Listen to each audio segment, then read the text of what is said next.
All right, Shalom. First and foremost, I want to give all praises, honor, and glory to Yahweh, Bahasham, Yahushai, Bahasham, Rakha Kodesh. Double honors to the elders and the apostles of Great Millstone. Peace and blessings to the elect. And I wanted to go into the book of Second Esdras, the 15th chapter. Lord willing, I'll be able to get through the whole chapter, and Lord willing, to be edifying to the elect. The Spirit has been on me to go into some of these breakdowns. So, like I said, Lord willing, it be edifying to the elect. Now, Second Esdras, the 15th chapter, when you go into it, it's it's pretty much a prophecy of what's going to be taking place, going into the plagues and the destruction that's going to come to Babylon, going into the time of Jacob's trouble, and then also going into a large portion of it deals with World War III. Okay, and then specifically the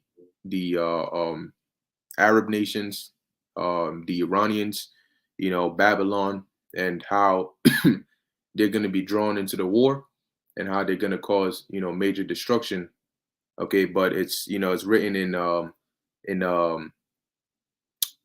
in a metaphorical way, all right, in certain parts. Okay, so you got to understand that as we go through, like there's certain scriptures that as they start to manifest in real life, they become clearer and clearer and clearer.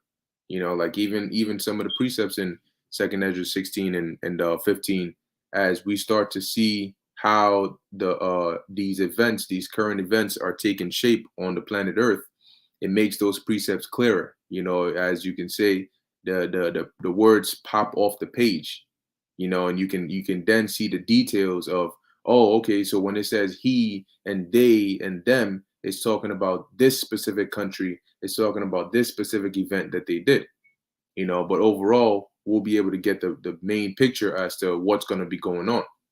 You may read that two countries or two nations are going to go at it, and there's going to be major destruction from it.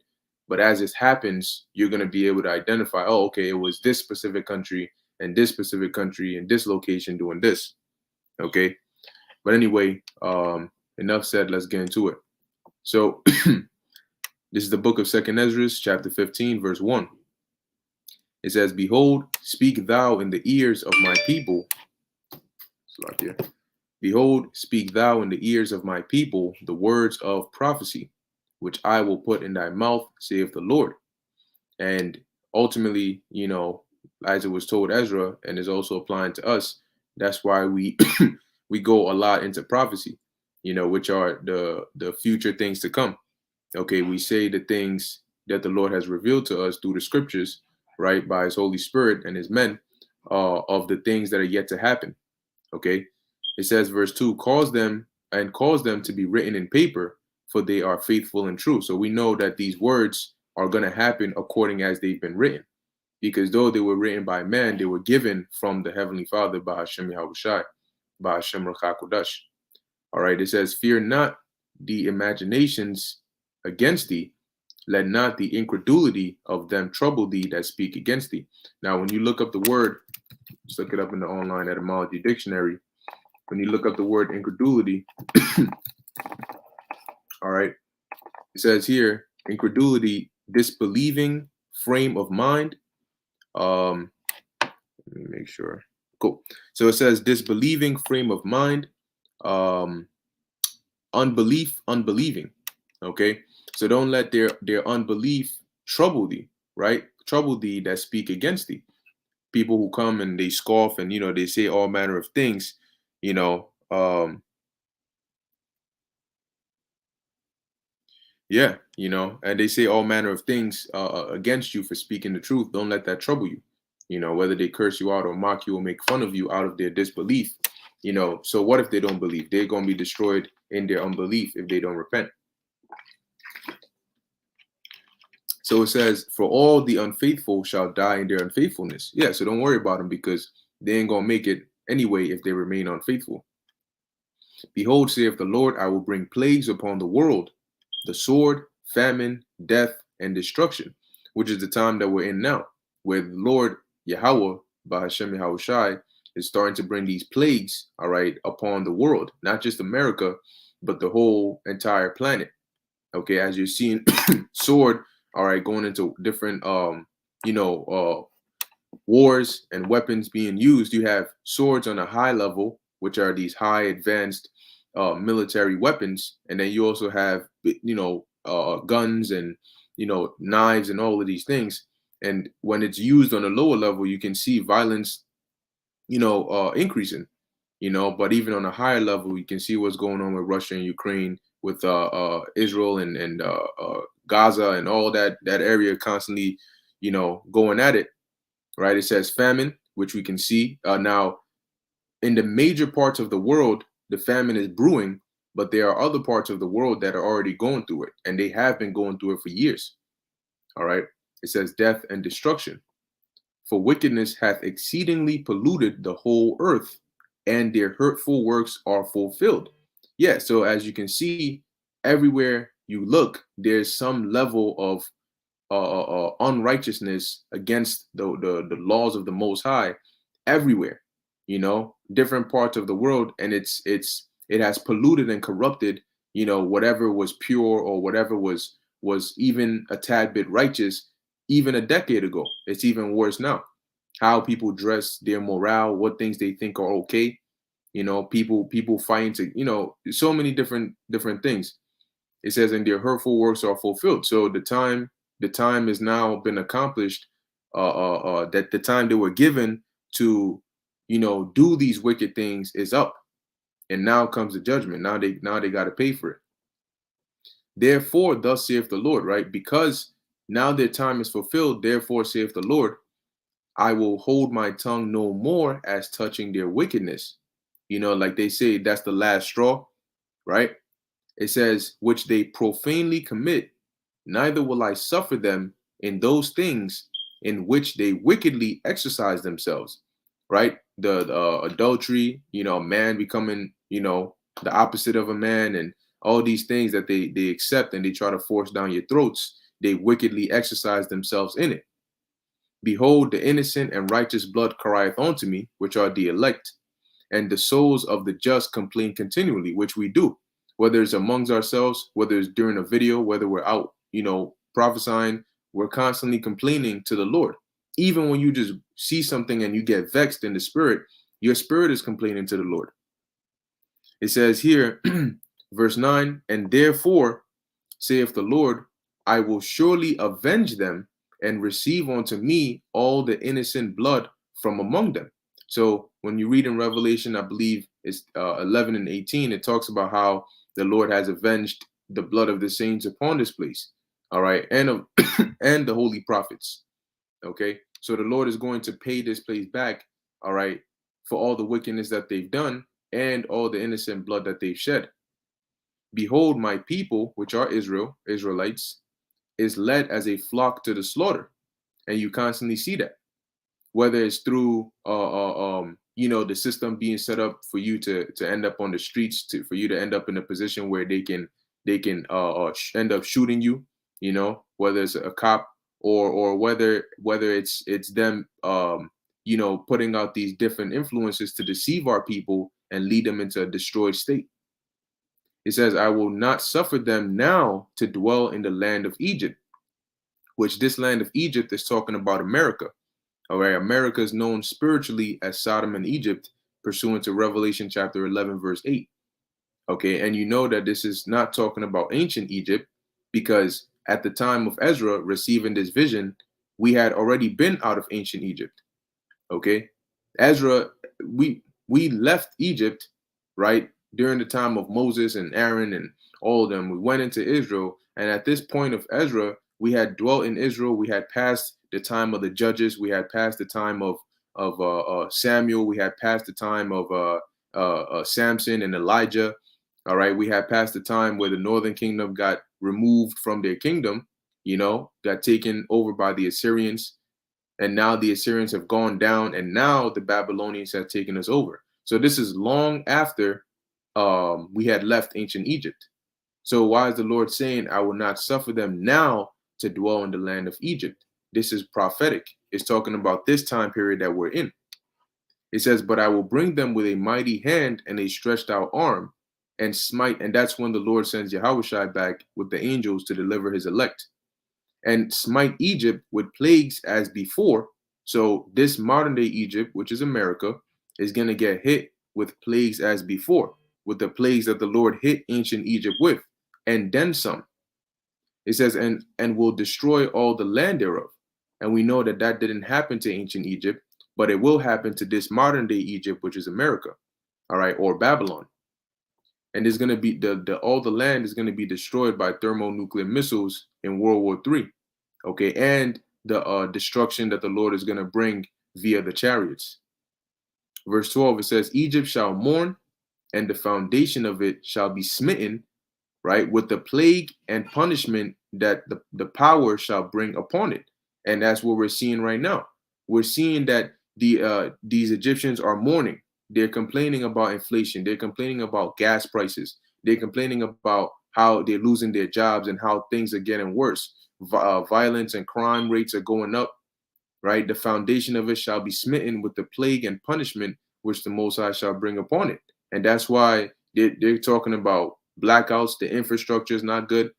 The core of America is being shaken and is circling the drain. They that till the ground shall mourn, right? They that till the ground being the farmers. Okay. It says what? They shall mourn. Why? For their for their seeds shall fail through the blasting and hail and with a fearful constellation.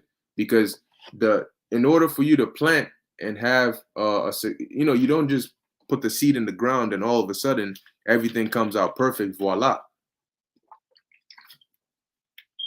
You got to have a good planting season.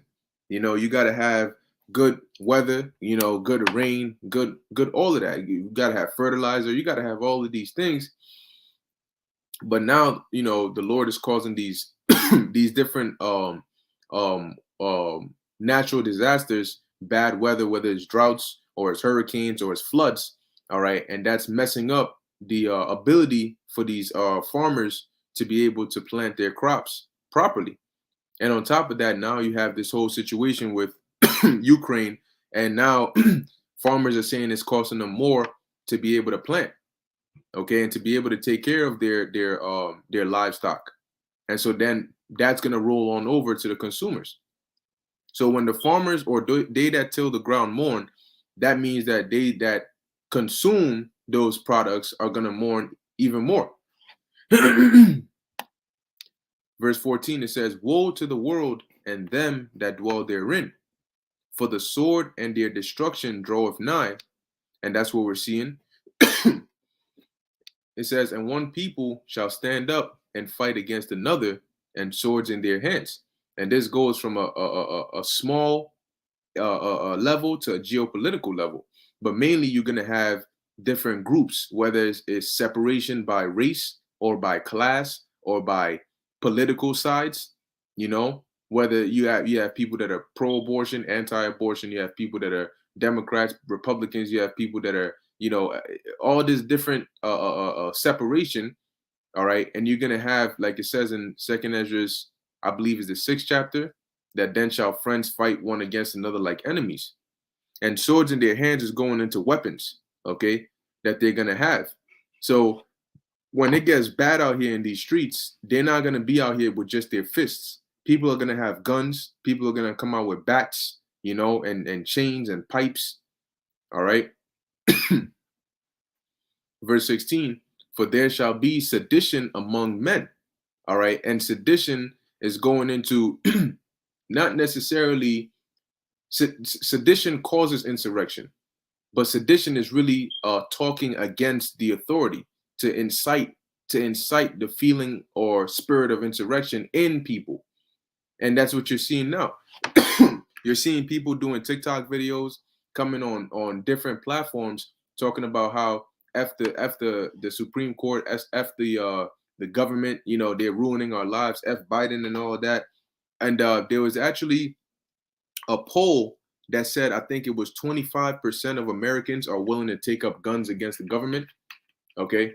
And if I'm not mistaken, I think that was the amount, that was the percentage. It might have been more or less. But you're seeing that, and you're seeing people that are speaking the sentiment of anti-government, and lawlessness is growing more and more as things get worse and people run out of patience.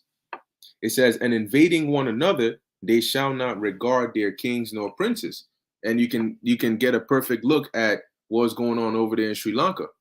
All right, when they were basically broke into the I think it was the president or the prime minister's palace, looking for him. They were throwing the politicians' cars into water, burning places and breaking down places and wilding out, as they're going to be doing now. And as things get harder, people are going to be banding up together and breaking into different houses, different complexes, different stores and supermarkets, anywhere they suspect that they can get resources and things they need. And when you look, sometimes it may seem trivial, so you don't really pay attention to it. But when you watch TV shows like The Walking Dead and movies like I Am Legend, and all of these kinds of shows, The Road. What do people do when they go into a city? They try to open different doors into different buildings to see what they can scavenge and find. That's breaking into different places. Sometimes there are people in there already, and sometimes there are people not. But they're going to be doing that because what? They're going to be needing ingredients. They're going to need things that they can try to find to survive. It says they shall not regard their kings nor princes, because once people hit that breaking point, they're not going to give a damn what Biden and Kamala and Fauci has to say. And that's why the authorities are going to need to declare martial law. Why? Because the people are not going to be regarding them. The people are not going to be listening to what they have to say. So they're going to need to bring martial law to force the order. It says, and the course of their actions shall stand in their power, right? The course of the people's actions are going to stand in their power. They're going to do whatever they want and whatever they feel is best for them to survive. Verse 17, a man shall desire to go into a city and shall not be able, for many reasons. You're going to have too much chaos, too much violence. You're going to have, in cases where there's cities on lockdown, right? In cases where there's checkpoints set up, people are not going to be able to go from one area to another. Whether you're trying to flee your city because it's dangerous and you're trying to flee for safety in another city, or whether you're trying to go to another city to because your loved ones are there, there's going to be situations that are going to be set up where it's going to make that impossible for somebody to flee from one area to another.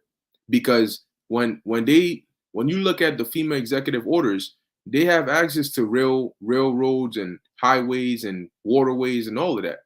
And they can shut it off like they did in the movie I Am Legend. When people were trying to get off the island, they had the National Guard out there scanning people and only letting a certain amount of people through. And after that, they were like, no, you're not going nowhere. And if you step out of line, they'll put a bullet in your head. Yep. Like the brother said, Antoine DTA 144, they shut down the highways of the Purge movies. Yeah. So going on, it says verse 18, for because of their pride, the city shall be troubled, the houses shall be destroyed, and men shall be afraid. Because of all the chaos and violence that is going to be going on, every 2 seconds, somebody is being shot or killed or hurt, or there's a fire somewhere, So that's going to put fear in people's hearts. Verse 19, a man shall have no pity upon his neighbor, but shall destroy their houses with the sword. And these things are happening, and they're going to be happening in different countries and different places, and they're going to escalate. Okay. They're going to escalate more and more and more. And you're going to see this on the streets of America. Okay. It says, a man shall have no pity upon his neighbor, but shall destroy their houses with the sword. People are going to become cold. All right. Because they're not going to care that you've been best friends or you've been their neighbor for 15 years or you've been their coworker, or even if they don't know you. They're going to come, they're going to get their shotgun or their whatever weapon they have to give them leverage. They're going to break into your house if they suspect you have anything in there, or if they're very desperate, then they're going to spoil your goods. If you have rice, if you have canned goods, if you have flashlights, if you have water, and they're going to take your stuff. And they might take your women too. It says, because of the lack of bread and for great tribulation. So because of the famines and the scarcity of food and food prices going up and inflation turning into hyperinflation, pursuant to Revelation, the 6th chapter, and for great tribulation, hard times, they're going to be doing this. It's going to force people to become like this. Verse 20 says, behold, saith power, or saith the Lord, or saith God, I will call together all the kings of the earth to reverence me, which are from the rising of the sun, which is in the east, from the south, from the east and Libanus, to turn themselves one against another and repay the things that they have done unto them. And this is when the Lord is basically setting up that World War III.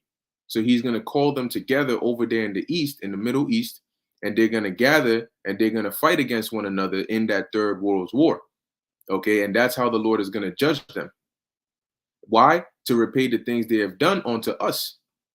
Okay, it says, verse 21, like as they do yet this day unto my chosen, so will I do also, and recompense in their bosom, saith the Lord power. So the Lord is gonna bring judgment through World War III, all right, on these different nations as a recompense for his people, for how we've been treated. It's not just in America. All these nations had a part in our downfall and in our oppression. When you go to different parts, when you go to different European countries and even these Moabite countries and all of that, they still don't treat Jake right. Okay, there's things that go on in these other countries that we may not hear about from here, but it's if not on the same level as here, but it could be worse. So they're all guilty, all right, with the blood of the Israelites. Now it's mainly and starts with Esau, but all these other nations are guilty as well. So the Lord is going to recompense it upon them. Verse 22, my right hand shall not spare the sinners, and my sword shall not cease over them that shed innocent blood upon earth. So once again, that's going into Esau, these other nations, and is also going into the wicked of our people, because they are they are sinners. All right, so the Lord is not going to spare them when this judgment comes. Everybody is going to get the work. Verse 23, the fire is gone forth from his wrath and hath consumed the foundations of the earth, and the sinners like the straw that is kindled. And when is this going to be? This is going to be during that third world war, when the missiles are flying and destruction is hitting different parts of the world. Okay, and those that are destined for destruction are going to be hit, and they're going to be consumed, and they're going to be burned. Verse 24, woe unto them that sin and keep not my commandments, saith the Lord. I will not spare them. Go your way, ye children, from the power, defile not my sanctuary. So this is a warning, and that's why we constantly warn our people. When we tell you about the martial law and the famines and the pestilence and the chaos and the World War III, it's not just so we can tell you for fun. We tell you there so that through the fear of the Lord, we can persuade you that you can leave off from your wickedness, all right, and not defile the Lord's sanctuary and not go off, and you can repent so that you don't get destroyed. Verse 26, for the Lord knoweth all them that sin against him, and therefore delivereth he them unto death and destruction. Okay, as the scripture said, let the multitude perish then which was born in vain. So if you are going off, if you're a sinner and you don't repent, guess what? You're going to be delivered unto death and destruction in many, many forms. verse 27,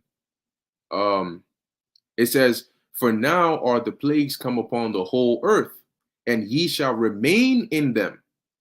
For the power, or for God hath shall not deliver you, because ye have sinned against him." See, so you're gonna have certain Israelites that are gonna be delivered from the different plagues and ultimately from the second death, and you're gonna have others that are not gonna be delivered because what? They're gonna be destroyed because they have sinned against the Lord and they didn't repent, and ultimately that's because they're not of the elect. It says, "Behold," and so this is gonna affect people everywhere, especially these Israelites. As it says, it's going to be a time of what? Jacob's trouble. So the plagues are going to come upon the whole earth. So if you're an Israelite in Asia or in North America, Canada, South America, Africa, you're still going to get hit with these plagues. Verse 28, behold. So now from verse 28 on down, a big portion of it starts to focus more on World War III. Okay, and the drawing in of the different nations, mainly or namely the Arab nations and the Eastern nations, Iran, okay, and the different armies, and how they're going to come to basically to war. All right, so it says here, Second Esdras chapter 15 verse 28, it says, "Behold, an horrible vision, and the appearance thereof from the east," which is over there in the Middle East. Why? Because this is going to be the the major gathering place of these different nations. All right, for that destruction. It says, yo, hold on a second. So, first. People in the government. Who's the Negaduck? The Negaduck. You putting way too many comments on here. If stick to putting precepts, or limit the amount of comments you put in, because it's not really making sense together all the way. So just listen to the lesson, and try to learn something from there. Because what do you the first because people are seeing Nephilims. What's that about? Just chill out, bro. Chill out. So it says here, Second Esdras chapter 15, verse 29. It says, "Where the chariots of the dragons of Arabia shall come out with many chariots," and the dragons, the dragons of Arabia is talking about these Arab nations. Okay. Now the word Arab, going back to the Hebrew word Arab, means mixture.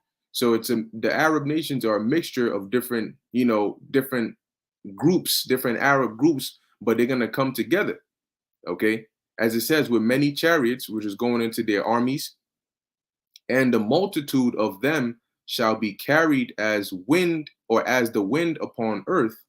They that all they which hear them may fear and tremble. Yeah, because they're gonna come with a large army to that war. Okay, it says, verse 30, "Also the Carmanians, raging in wrath, shall go forth as the wild boars of the wood, and with great power shall they come and join battle with them, and shall waste a portion of the land of the Assyrians." Now the Carmanians are the modern day Iranians, okay, or the Persians. When you look up the word or the term Carmanian or Carmanians, you'll see that it goes back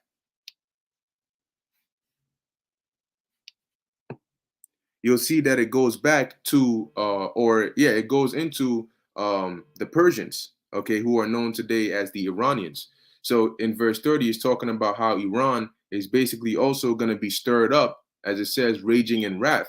So raging in wrath, meaning they're going to be triggered. Okay, and as we know, as it says, I believe it's Jeremiah 40:49, it talks about the least of the flock shall draw them out, which is the Amalekites. So this something is going to go on, all right, that's going to trigger these Iran and these other Eastern countries, these Islamic, regions to come with wrath. Okay, and as it says, "and join battle with them, and shall waste a portion of the land of the Assyrians." So Iran is also going to come and join in World War III, and they're going to waste a portion of the land of the Assyrians. the Assyrians here is talking about America.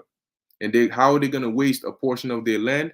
By shooting their missiles, because they're also going to have weapons that they're gonna unleash during this war. It says, verse 31, and then shall the dragons have the upper hand. The dragons dealing with the Arab nations, remembering their nature, which is what?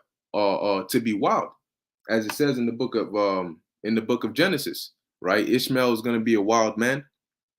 It says, and if they shall turn themselves, conspiring together in great power to persecute them, then shall these be troubled, bled, and keep silence through their power, and shall flee. So basically, these Arab nations, they're going to come together, all right, and unite their power and and come against those that are going to be fighting against them during the war.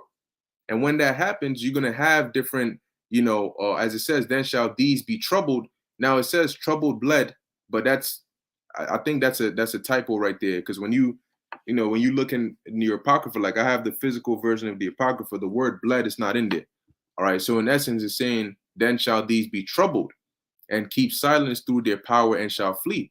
So, like I said, as this happens in real life, we'll see the exact details of which portion or which army goes against them and then sees their power and then has to retreat or has to turn back or gets discomfited. But we know that this is going to be happening. Okay, those that are going to come against them in the war that these Arab nations are going to be fighting against, when they see the power and the might and the weaponry that they're going to be coming, the Arab nations are going to be coming with, is going to trouble them. It's going to discomfort them, and they might retreat or they might, start skirmishing and running around. But that's all a part of war. So verse 33, it says, and from the land of the Assyrians shall the enemy besiege them and consume some of them. And in their host shall be fear and dread and strife among their kings. So now, whether the some of the Ishmaelites or Iranian sleeper cells, or agents or spies, have been able to sneak in, into America, and they're going, set up some attack or, cause, some destruction over here, as it says, and consume them, right, from the land of the Assyrians. Now, the land of the Assyrians is Babylon. So they're going to have some way, somehow, they're going to get access in here, and they're going to be able to do something, when it says to besiege them, they're going to be able to ambush them, whether they take over a city or they blow up something or they, cause something to go on, right? And says, and shall consume some of them, and in their host shall be fear and dread. Because if an inside attack like that goes on, that's going to cause a lot of confusion, a lot of running around within the host, the armies of America and the civilians, as to what's going on. It says, and strife among their kings, because now they're going to be scrambling as to how to respond to this or what to do.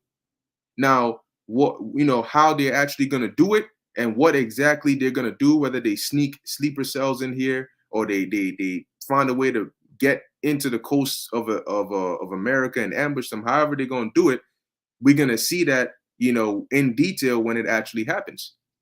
All right. But we know that some way, somehow, they're going to be able to get access in here in the land and do some damage.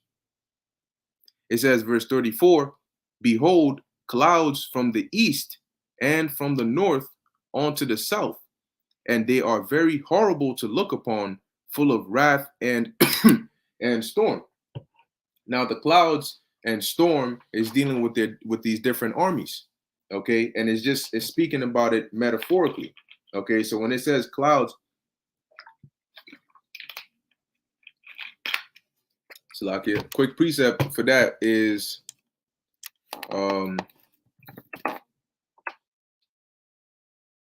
quick 1 second. All right, so let's go to the book of Ezekiel, chapter 38, verse 9. All right, now Ezekiel 38, we know it's going into World War III as well, and really Russia being turned back into that warlike spirit and come into war. So as it says, Ezekiel 38, verse 9, dealing with Russia, it says, thou shalt ascend and come like a storm. Thou shalt be like a cloud to cover the land, thou and all thy bands, which is their armies, and many people with thee. Okay, so going to show you that the cloud and the storm is another way of referring to their armies. So back in Second Esdras chapter 15, verse 34, it says, "Behold, clouds from the east, which are the eastern armies, and from the north onto the south, and they are very horrible to look upon, because they're going to come with all different weaponry, full of wrath and storm, because they're coming for war." So you're going to have the remember it talks in Ezekiel 38 about Russia, the north country, right? And if you're in Israel, Russia would be north. They're going to come with armies. It talks about Togomar and Gomer and all his bands of the north quarters. Okay, you're going to have Iran, which is more eastward. Some of these Elamite nations. Okay, some of these African nations, Libya and all of them. It says, verse 35, "They shall smite one upon another, and they shall smite down a great multitude of stars upon the earth, even their own star, and blood shall be from the sword onto the belly." All right, so they shall smite one upon another and smite down a great multitude of stars upon the earth. So they're going to smite one against another when they clash. All right, when these different armies come together and start fighting, going back and forth.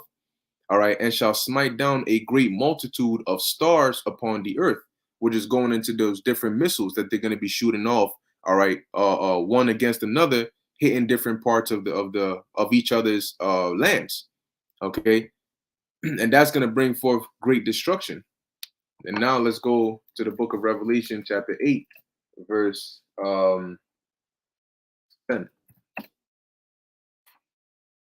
Now, Revelation, the 8th chapter, is also dealing with nuclear destruction, but it deals with the contamination, or radiation that's going to happen as a result of nuclear attacks. So Revelation 8 and 10, it says, "And the third angel sounded, and there fell a great star from heaven, burning as it were a lamp, and it fell upon the third part of the rivers and upon the fountains of waters."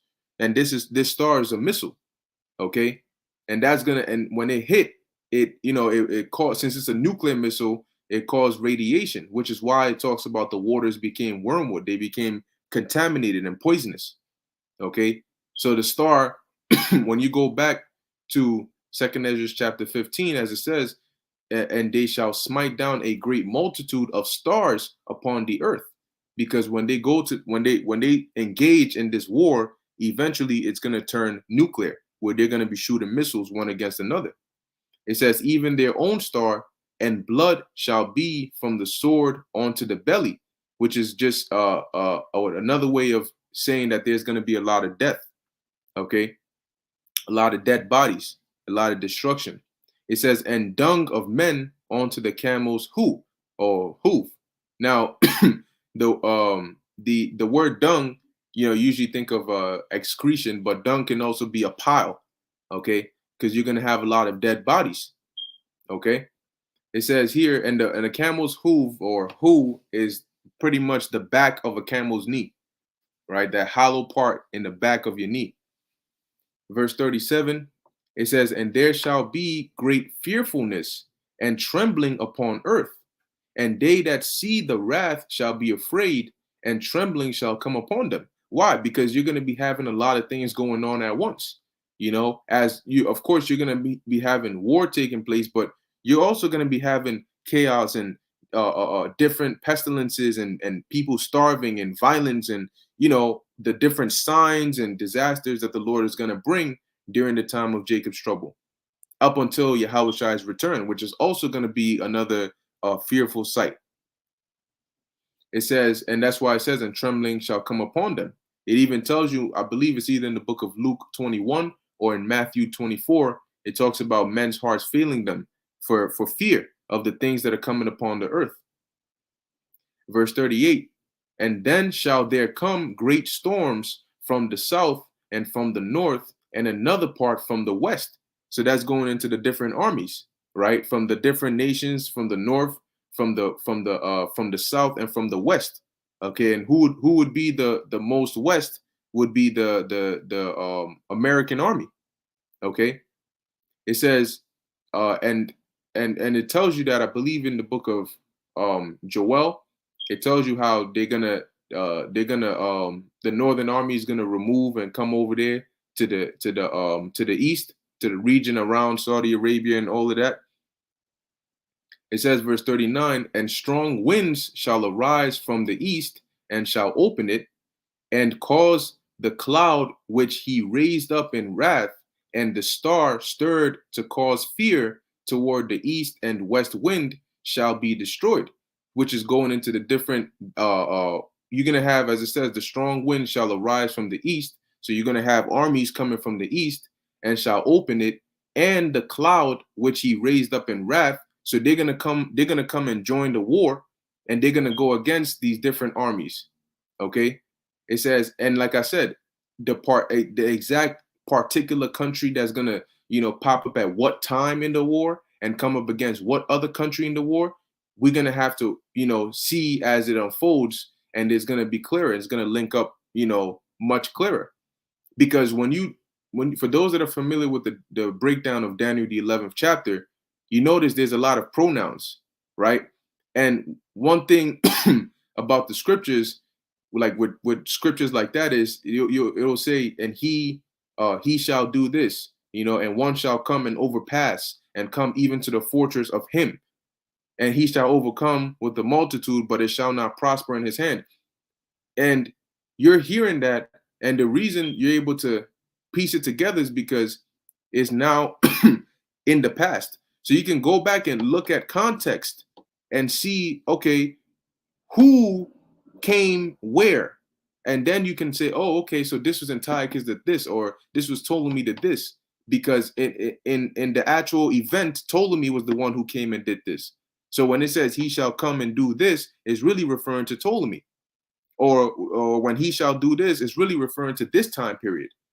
See, but imagine if you are like, it talks about how in Daniel 11, Berenice, right? It talks about how she wasn't going to retain the power of the arm, and she wasn't going to stand.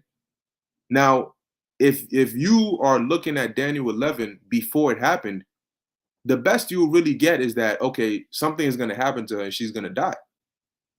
But now we're able to know, okay, she did die, but it was because there was a conspiracy against her, or there was there was a supporters of the other party that didn't like her, and they came and assassinated her and poisoned her and all this extra things. So you can get the details now that it's already happened.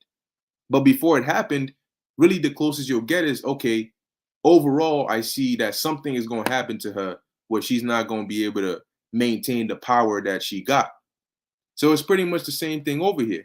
You can get the gist of it that, okay, you're going to have different clouds, different armies come together. They're going to go one against another. They're going to fight. Okay. And as it says here, 2nd Esdras 15 and 39, and the strong wind shall arise from the east and shall open it, and the cloud. So you're going to have armies coming from the east to join in the war, and the cloud which raised up in wrath, and the star stirred to cause fear toward the east and the west wind shall be destroyed. So they're going to come and join in battle against, other armies who are going to come with their weapons and their missiles, but yet they're all going to be destroyed. They're going to come with their weapons, and both them and their weapons are going to be destroyed, because that's just how war goes. Verse 40, it says, the great and mighty clouds shall be puffed up, full of wrath, which is going into different armies. And the star that it says, and the star that they may make all the earth afraid, and them that dwell therein, and they shall pour out over every high and eminent place and horrible star. So you're going to have armies come, as it says, puffed up, full of wrath, and the star. So they're going to come prepared with their weapons, with their missiles, okay, to bring destruction. It says, and that they may make all the earth afraid, because when a nation comes ready to with nuclear weapons to fire it off, That is going to make pretty much all the world afraid.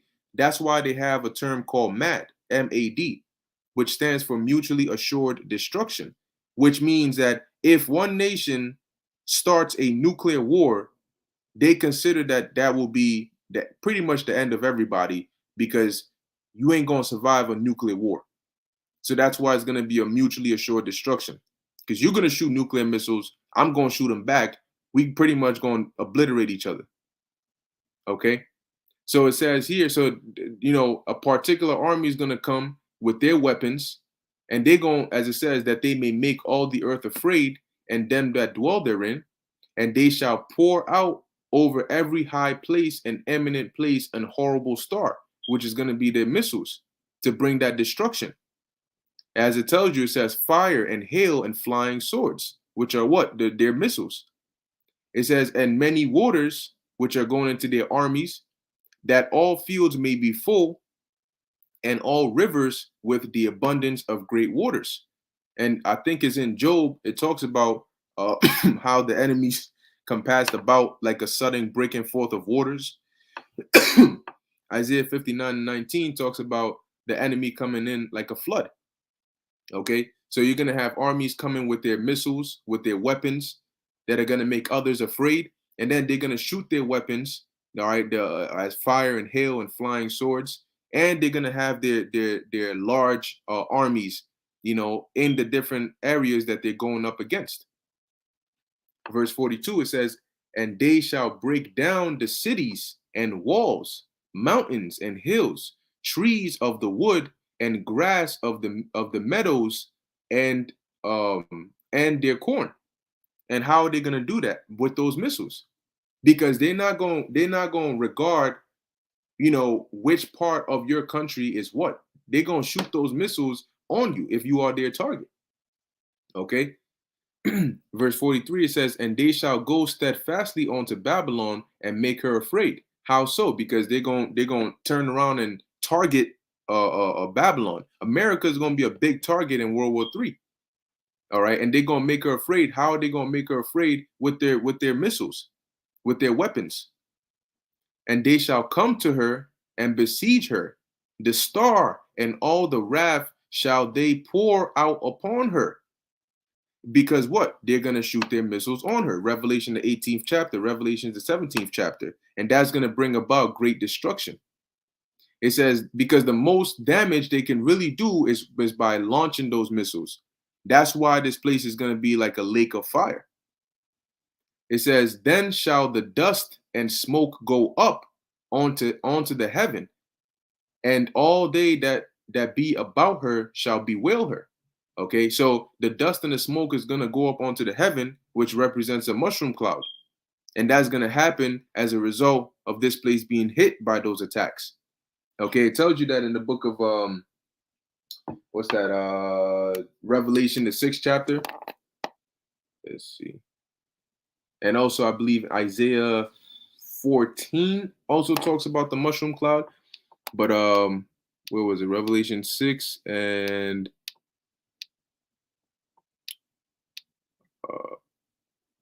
yep, here's another example of the missiles being referred to as a star, right? Revelation 6 and 13. And the stars of heaven fell onto the earth, even as a fig tree casteth her untimely figs when she is shaken of a mighty wind.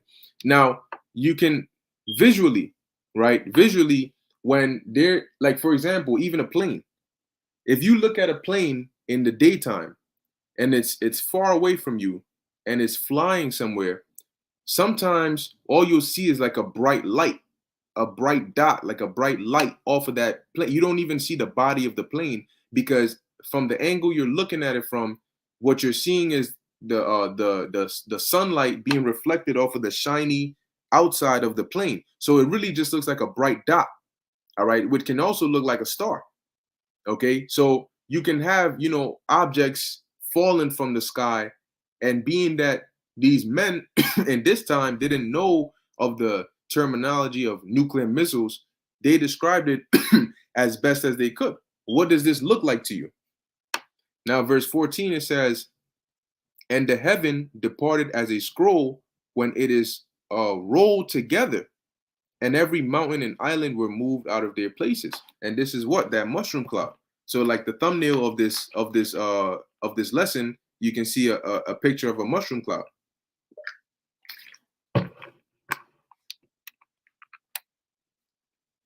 So going back to Revelation, Slakia, going back to 2nd Esdras 15 um and verse 14, verse 44, it says, "Then shall the dust and smoke go up onto the heaven, and all they that be about her shall bewail her." Why? Because as this place is getting destroyed, and once it's destroyed, they're not going to be able. It tells you that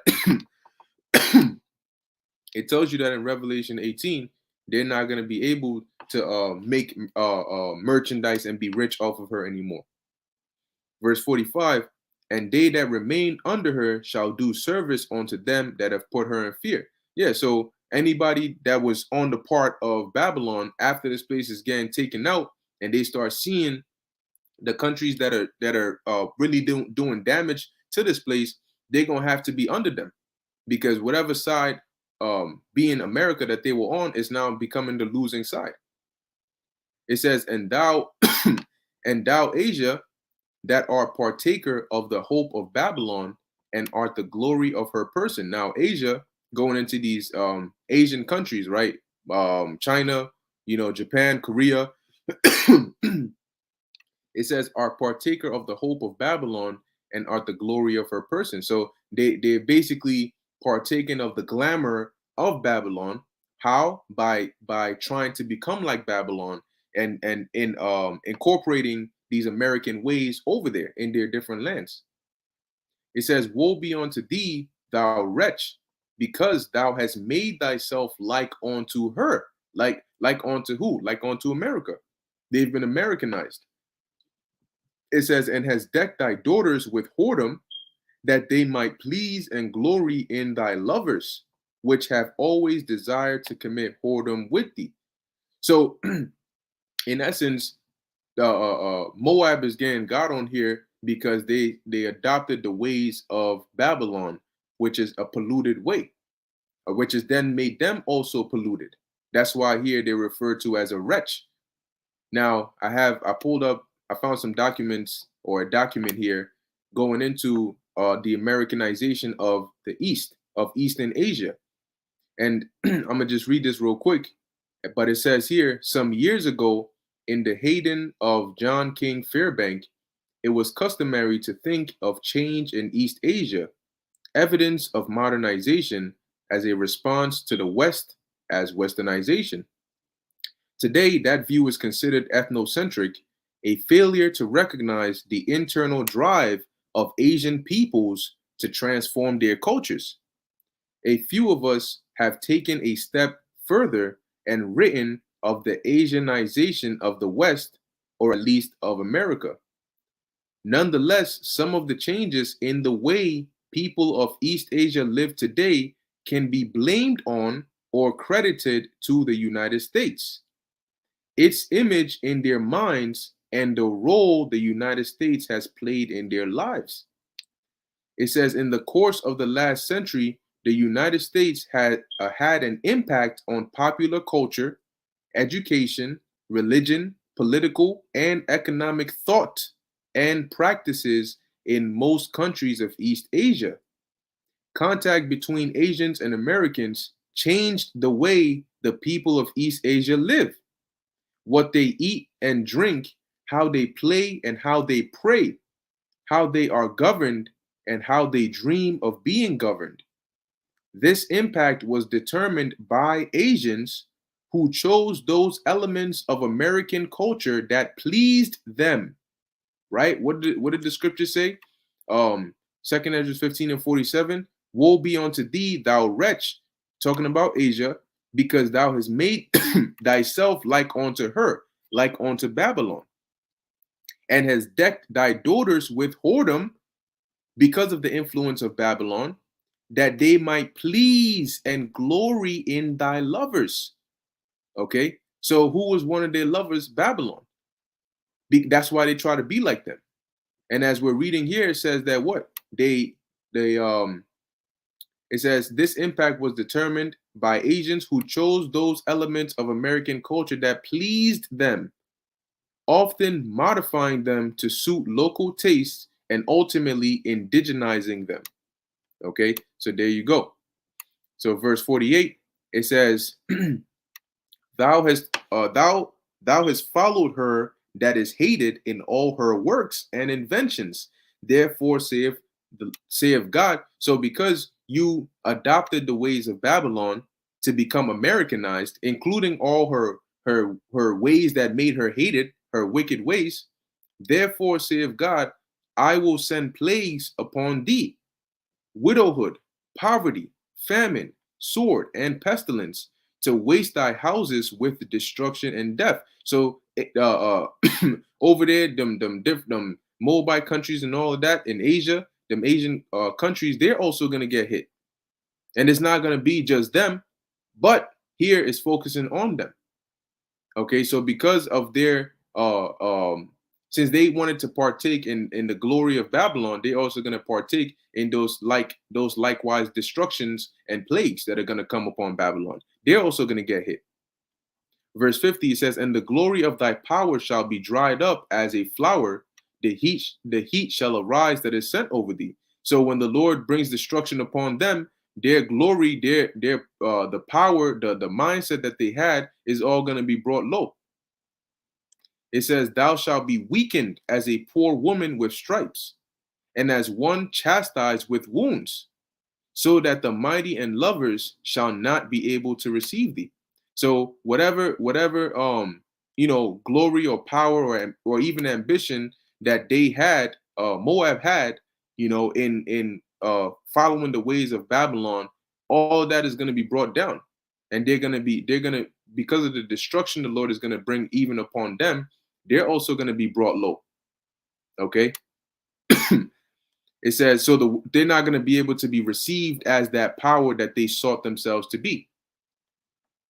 Verse 52, would I with jealousy have so proceeded against thee, saith the Lord? So now it comes back to focusing on Babylon again, but it's also applying to these other nations because they're also guilty of it. But the head that's guilty of it, the main one, is Babylon. All right, and really Esau. It says, would I with jealousy have so proceeded against thee, saith the Lord, if thou hadst not always slain my chosen, exalting the stroke of thine hands, and saying over their dead, when thou was drunken, set forth the beauty of thy countenance. So who did that? All right, that was Esau. Okay, here mainly here in Babylon, both to the Israelites, both northern and southern kingdom. All right, and they did slay us like it was nothing because they considered us to be nothing, to be less than human, and they mocked us. Okay, it says, and it wasn't only Babylon, but it was mainly Babylon.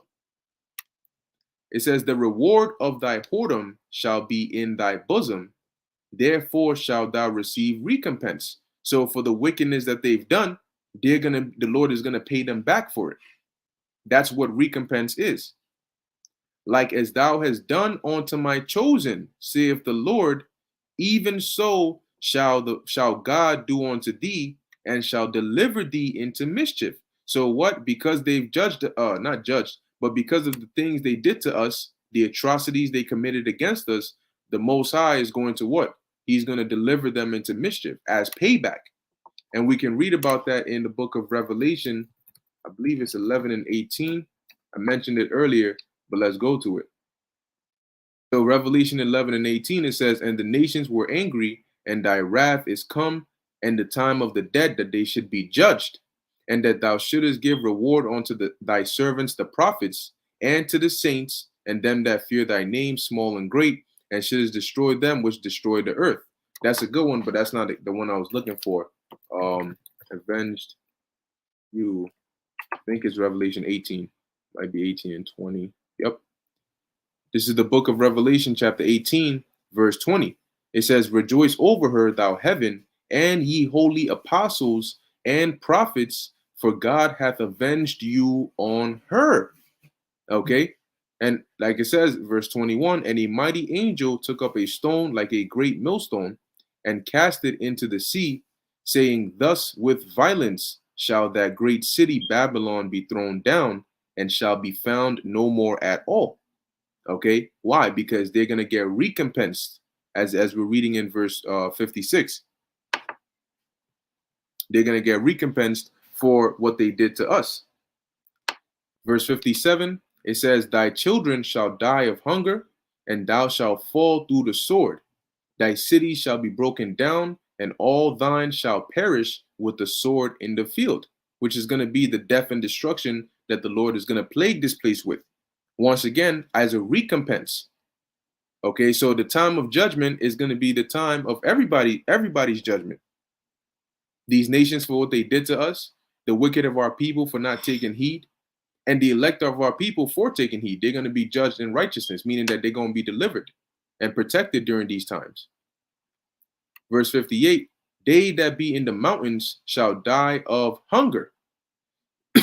It says, and eat their own flesh and drink their own blood, for very hunger of bread and thirst of water. So as things start to get really bad, people are going to flee into the mountains for succor. They're going to flee there for safety, because they're going to have the mindset that these cities are too dangerous. It's too bad. And before they completely shut and lock down everything, and they send in the troops and they start mowing people down, before all of that happens, they're going to start fleeing. But when they flee up there, the Lord, there's going to be certain of them that the Lord is going to judge through cannibalism.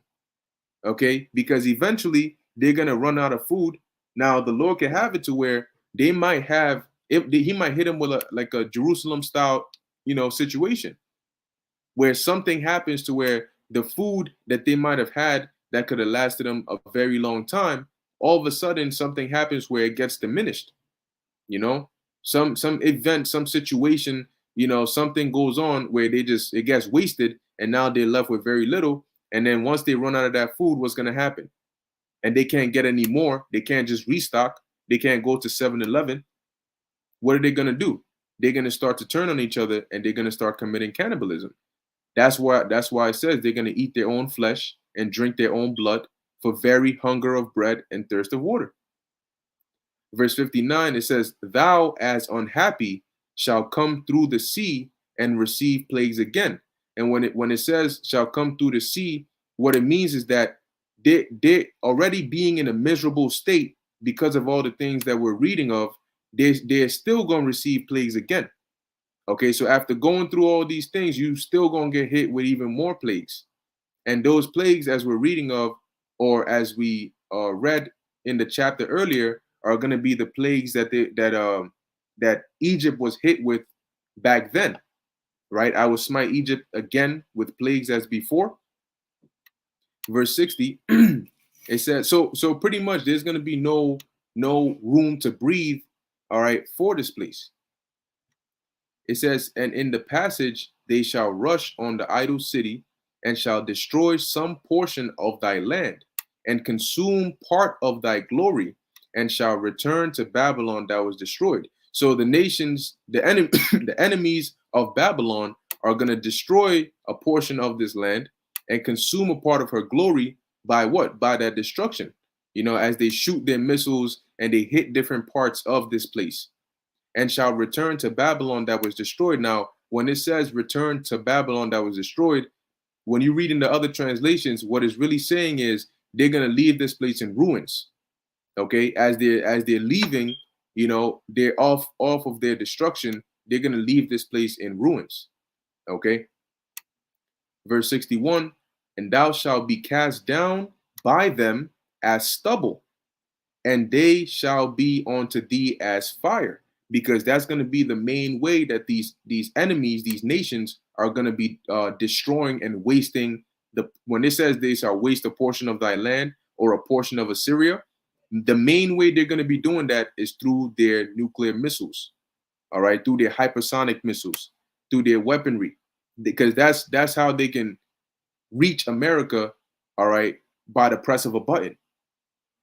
It says, and they shall be like unto thee as fire. Yeah, because when they shoot those missiles, when it hits, is what? Fire. And as it says, and shall consume thee and thy cities, thy land and thy mountains, and all thy woods and thy fruitful trees shall they burn up with fire. And it tells you that in the book of Joel, the second chapter, Joel chapter 2, verse 3. And this is dealing with the nuclear missiles as well. It says, a fire devoureth before them, and behind them a flame burneth. The land is as the Garden of Eden before them, and behind them a desolate wilderness. Yea, and nothing shall escape them. So before the missiles hit, you'll still have life and vegetation and, different land masses and all of that. But when those missiles hit, it's going to consume all of that. Another precept for that is in the book of 2 Peter, chapter 3, verse 10. It says, but the day of the Lord will come as a thief in the night, in the which the heavens shall pass away with a great noise. From what? From the missiles hitting. It says, and the elements shall melt with fervent heat, and the earth also and the works that are therein shall be burned up. When it says the earth also and the works that are therein shall be burned up, it's talking about particular parts of the earth, not the whole entire planet. Because we know, pursuant to other scriptures in the book of Ecclesiastes, it tells you that the earth abideth forever. So when it says the earth, it's talking about different parts of the earth, certain lands. An example being America. All right, 2 Esdras 15 and 62. And shall consume thee, and thy cities, thy land, and thy mountains, all thy woods, and thy fruitful trees shall they burn up with fire. Because that's going to be the result of this third world war for America. It's going to be destroyed by these nations, including their allies. Okay, as you can read of in the book of Revelation, the 17th chapter. All right, so the last verse, it says, thy children shall they carry away captive. And look, now a good portion of these verses is going to be happening mainly, all right, because as it's focusing on Babylon, but these other nations are also going to be experiencing similar, if not the same thing. Okay. So it says, thy children shall they carry away captive, and look what thou hast, they shall spoil it and mar the beauty of thy face. Because at the end of all of this, once this place gets taken down, when Yahushua makes his return, we're going to come up into power. Okay. And we're the ones who are going to be taking their children captives, going and that goes into their kings, their rulers, and the people of their lands. And it says, look what thou hast, they shall spoil it. So whatever riches, whatever, valuables that they might have had is going to be transitioned on to us. Okay. Because who else is going to have this? When these nations are in the midst of the battle and they destroy America, yeah, you're going to have Russia and these other countries that are going to look like the next rising powers. But what's really going to happen? Yahushua is going to make his return, deliver his elect, change us, and after a period of time, we're going to come back down. And when we come back down, we're going to be the ones who are going to carry away captives, these different people of these different nations, and put them under subjection onto Yahweh Bashem Yahushua and the nation of Israel. Okay, not China or Russia or any of that. The spoils and the riches is not going to go to them. It's going to go to us. So even if it looks like it's going to them, and it looks like they've won, we're the ones who are going to take it over. So let's get the book of Isaiah, chapter 14, verse, what verse is this? 2. Let's see. Was it verse 2? There we go. Isaiah 14 and 2. It says, and the people shall take them and bring them to their place, and the house of Israel shall possess them in the land of the Lord for servants and handmaids. And they shall take them captives, whose captives they were, and they shall rule over their oppressors. And that's what we're going to get. So after the Lord judges these nations, we're going to come above, and they're going to serve us. Okay. And in terms of their riches, it tells you in the book of Job, the 20th chapter, the 15th verse, it says, he hath swallowed down riches, and he shall vomit them up again. God shall cast them out of his belly. So whatever riches and gains that they have, that they had control over, is going to be brought up and is going to be translated to us in our power. And as it says, and mar the beauty of thy face, meaning that we're gonna the beauty of their face going into their glory, we're gonna basically take over that. It's gonna be gone. All right, it's gonna be taken away because they're gonna be destroyed and they're gonna be brought down low. Okay, and that's gonna be the end of them and the end of the reign or rulerships of any other nation. As it says, the saints shall take the kingdom. So that was Second Ezra, the 15th chapter, basically going into the destruction the Lord is going to bring from the level of calamities and wars and civil wars and sedition, and famines and people breaking into houses, up until the level of the World War III and the different countries joining in wars, coming with their armies, shooting their missiles one upon another. Okay, up until the judgment that's mentioned against the Asian nations. Okay, and up until the complete destruction of America and the subjugation of the world under us. Okay, so that was pretty much it for Second Ezra chapter 15. Lord willing, that was edifying to the elect. In closing, I want to give all praises, honor, and glory to Yahweh, Bahasham, Yahweh Shai, Bahasham, Rakakudash. Until next time, Shalom.